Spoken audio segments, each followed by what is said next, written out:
Wow. There was a time when Christians would pray for pastors' children. You remember those times? Yes. There was a time when church members would literally take it upon themselves to agonize in prayer for pastors' children. And guess what? And oh God, could those days come back?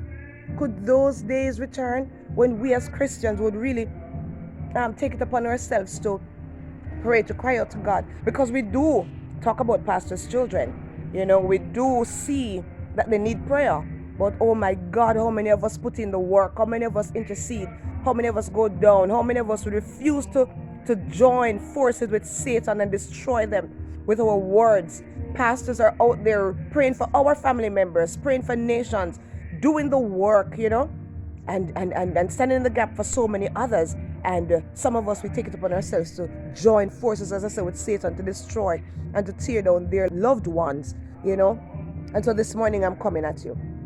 I'm coming at Christians, and I'm encouraging us to begin to pray for your leaders' children. Begin to pray, because guess what? Things do happen. There have been pastors who have had persons praying. I want to tell you that pastors' children don't name coronavirus. Many of us Christians, that is what we're just onto. It's like everything now is a coronavirus. Pastors' children, they have names. Your pastors' children, they have a name. They have names. Come on, call out their names. Don't get distracted. I need to share with you a little thing that I saw. There was a time when this pastor, what is his name again? William Carey. That wasn't even William Carey. There was another pastor, the Dr. Ryland, was at this meeting. And in the midst of the meeting, the Holy Ghost was moving, the way that we consider the Holy Ghost to be moving. People up and going on. And he said in that hour that, you know what? There's a heavy burden on my heart for Jabez Carey.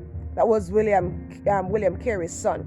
And right there, in that midst of that service, 2,000 persons were in that meeting. And he said, let us pause. Let us go into silent intercession for Jabez Carey. And they prayed. They stopped and they went into intercession for that young man who had left the Lord. Right? His pastor ministry and a wonderful missionary. You can research him. And that father got a message from that boy in short order. He wrote to him, reporting his conversion. And when they were able to check the date and time of the conversion, was the exact time that 2,000 persons stopped and remembered. Not the pastor called and asked him to pray for his son, It was somebody else who took it upon themselves, realizing that Jabez Carey was not walking with the Lord, and it was not okay. How many of us know that it is not okay when pastors' children are not walking with the Lord? It is not okay. It is not okay. And we cannot continue to blame and to ostracize our leaders. We need to join forces and we need to pray. There was another time when, what's his name? The pastor of Brooklyn Tabernacle,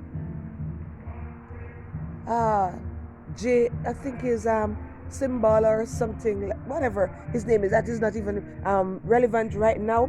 But his daughter Chrissy was not saved, and they were at Brooklyn Tab having their service, and one young lady got up and said, no, the burden of the Lord is on my heart to pray for Chrissy. And they prayed for Chrissy, and Chrissy went back to the Lord. I think it was in the space of 32 hours. Chrissy went back to God. I'm encouraging us to get up, to stop what you're doing. Your pastor have children, or your friends have children. It doesn't have to be a pastor, but Christians whose children are not walking with the Lord. Come on, let us pray. Let us confront Satan. Let us go up before God. Let us tell the devil, you cannot have this one. You will not have this boy. You will not have this girl. You cannot have this one in the name of Jesus. This boy and this girl, this boy does not belong to you, devil. This boy is a child of God. Let us go up this morning. There was a wife who went to her pastor and said, help me pray for my husband. And they prayed together. And her husband was converted in 2 months. Come on, God answers prayer. We need to be unified. We need to do the things that God has called us to do. We need to pray. We need to intercede. We need to get their souls matter.